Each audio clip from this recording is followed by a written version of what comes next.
Breaking Bad was a fantastic show, and Walter White is one of the great TV characters of our time. But I must have been even more enamored with this character than I thought. Hey man, I know this is hard for you, but you just gotta let it go. I use these for after, you know? Keeps things nice and smooth. Because as I've gotten older, I seem to have taken on a similar visage to the infamous Heisenberg, in certain characteristics at least. What you looking at, huh? What's up, bro? Well, thanks to the good folks at TVGS, I can finally live out my own Breaking Bad fantasy, aptly titled Breaking Bald, here in Schedule 1. He is blasted right now. Yo, we booking it? Oh! Yo, that's our shit! Yes! The gingeritis works! Yo, he's on fire! You asshole! Ah, Jennifer, why are you doing this to me? I'm sorry, Jesse, I had to do it! You keep denying me!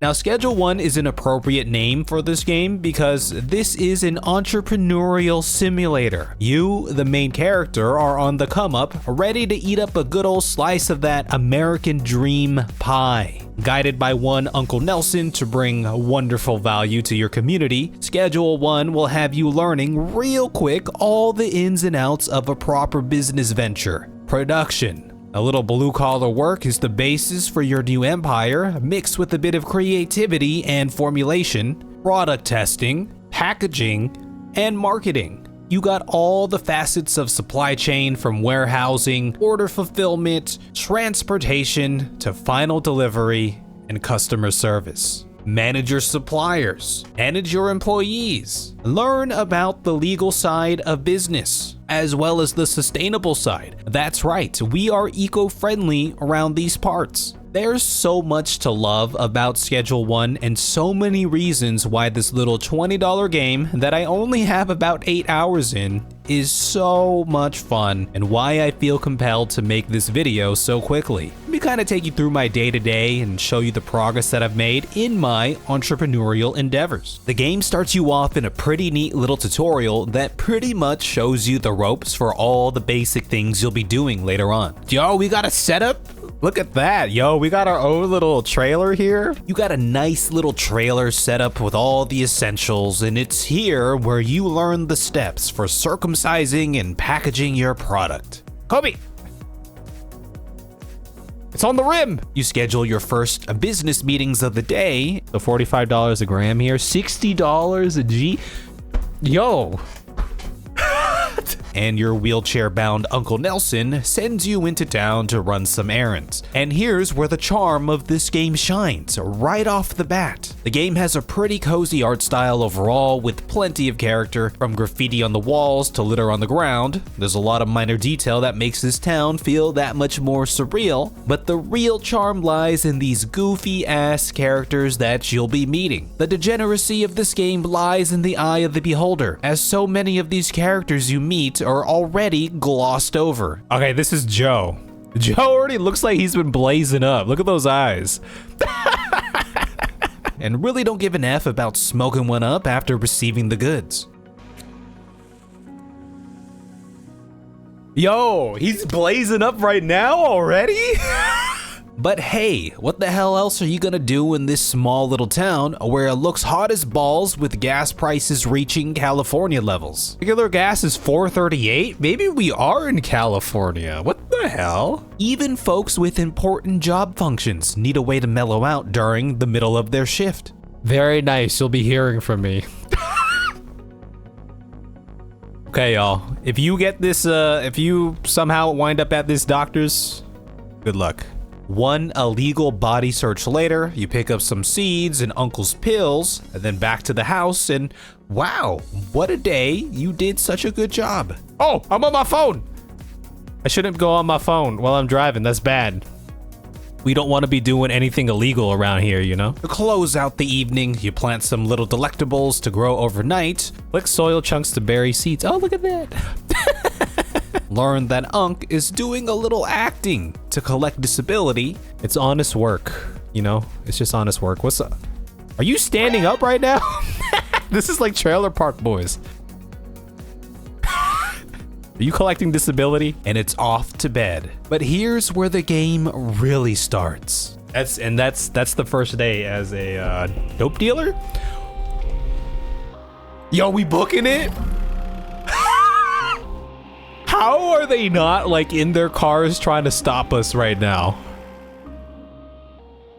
Wait, what happened to Uncle Nelson? Finally, here we get to make a character. There's not too many options, but I still love the goofiness of these avatars from the eyes. We'll go with that. Pupil dilation.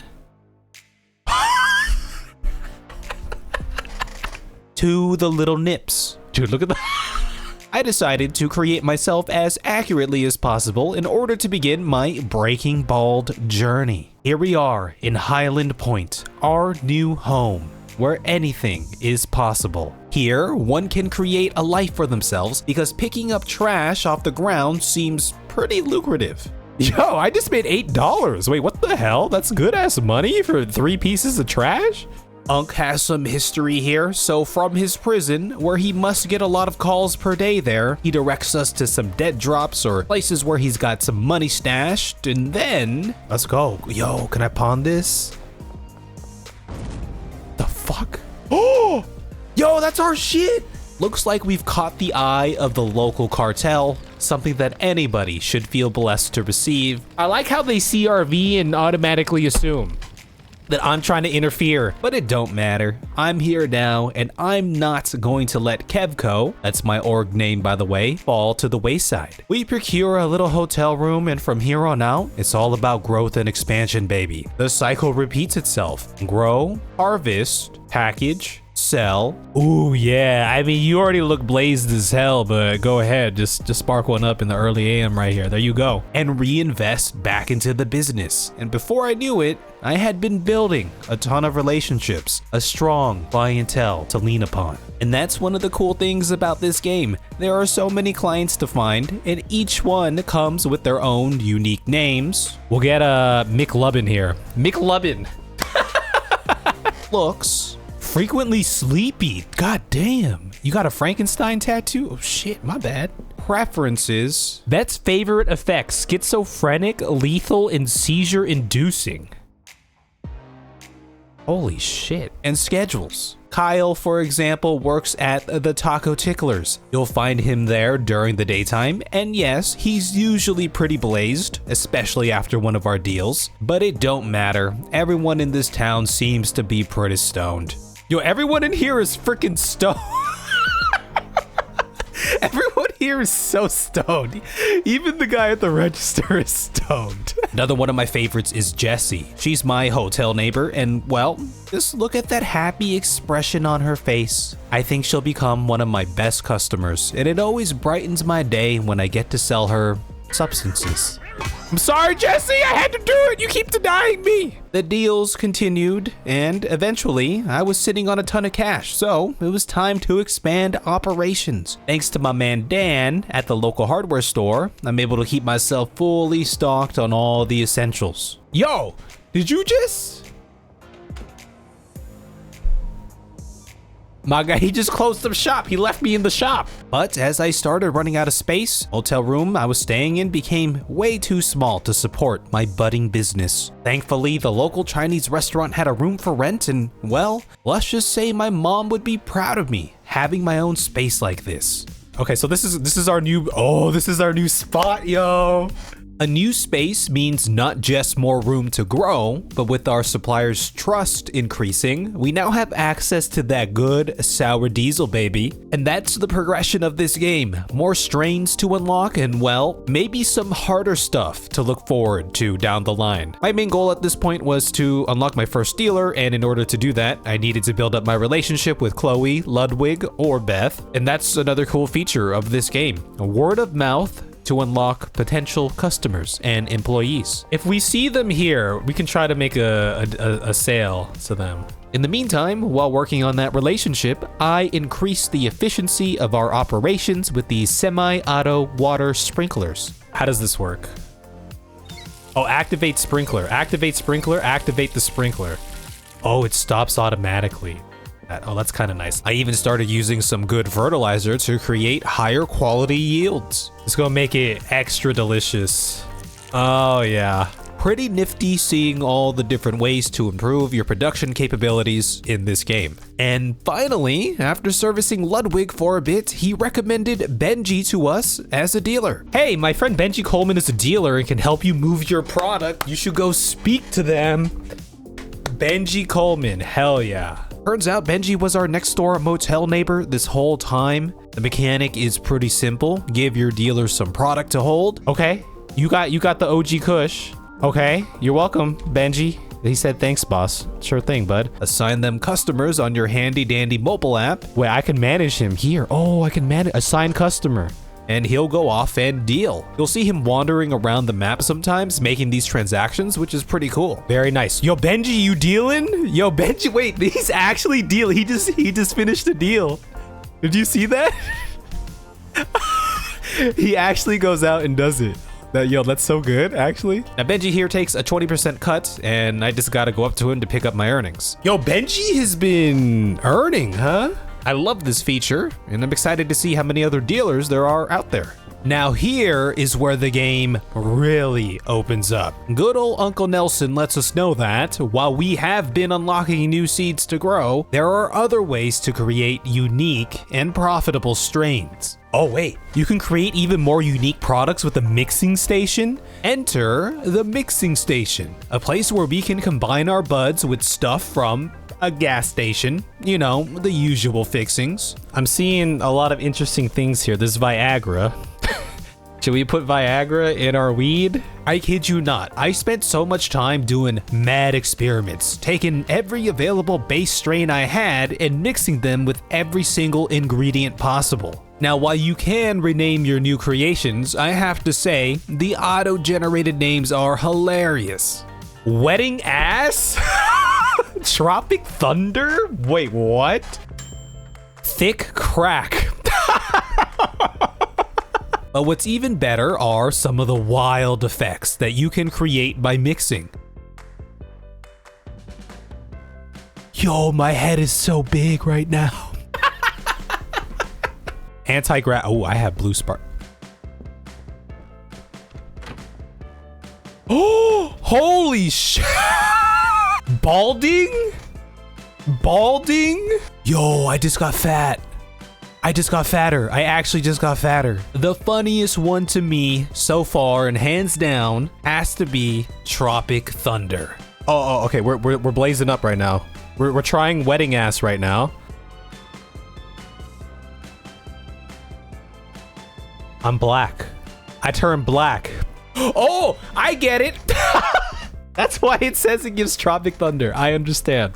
It has the Tropic Thunder effect. Oh my god. That's so funny. That is so funny. It's good stuff. Yeah.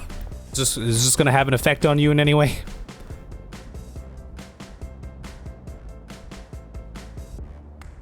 It made you white. She turned white. These new strains will sell for a lot more than your basics, so get to mixing. It was here when I unlocked real estate and the warehouse, and though I haven't actually bought any new property yet, it looks like there are some locations to purchase for larger operations and money laundering, something to look forward to in the future. The warehouse is where we start getting into the darker side of things. They got weapons for sale. We got guns and tasers and a frying pan. New equipment, not just for helping you to grow that good ganja, but some of the harder stuff that Uncle was alluding to as well. And they got employees for hire. Folks who can help manage your business in all sorts of ways, from janitorial services for cleaning, gardeners for growing, and chemists for mixing. There's a lot of cool stuff here to try out. Now, before getting into all of this new stuff here, I made the realization that while I had been mixing base strains with every ingredient available to me at the time, I failed to comprehend that I could take these new strains that I had just created and further mix them. I had been experimenting with one bud plus one ingredient to this point, but let me tell you that mixing with multiple ingredients yields some crazy results. Fat cock. Okay, this is the fat cock. Euphoric, sedating, thought-provoking, Tropic Thunder, balding, and gingeritis. All in one fat cock. There are just so many funny effects that can be stacked on each other. Yeah, that's some good shit, huh? That's some good shit. Okay, you have a good day, Jesse. This part of the game is so addicting, and I feel like min-maxers will have a field day here trying to create their perfect strain. Yes! The gingeritis works! It works! Okay, we know we can confirm 100% what the gingeritis does. I'm still pretty early on in the game, so that means there's a lot more mixables I have yet to unlock, but just remember that the order of mixing matters as well, leading to basically a metric shit ton of possibilities. Now, we're kind of getting towards the tail end of what I've explored thus far in Schedule 1. Like I said, I'm pretty fresh into my playthrough, but it's been so much fun that I had to make this video. What I did do next was hire an employee for my sweatshop, a botanist to help with all the planting, growing, and harvesting, leaving me to do the mixing. Yo, why are you giving me those eyes? Why she look so suspicious?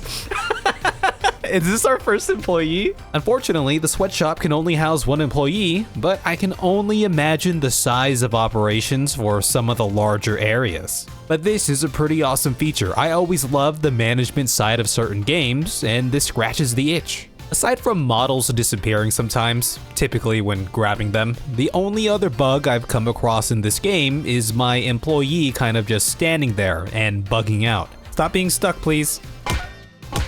I'm sorry, I had to do this to you, but you did this to yourself. Apparently this has to do with the pathing in this game, and usually some reorganization or a quick reload fixes this. Looks like you're getting paid to take a nap these past 2 days. Lucky you, huh?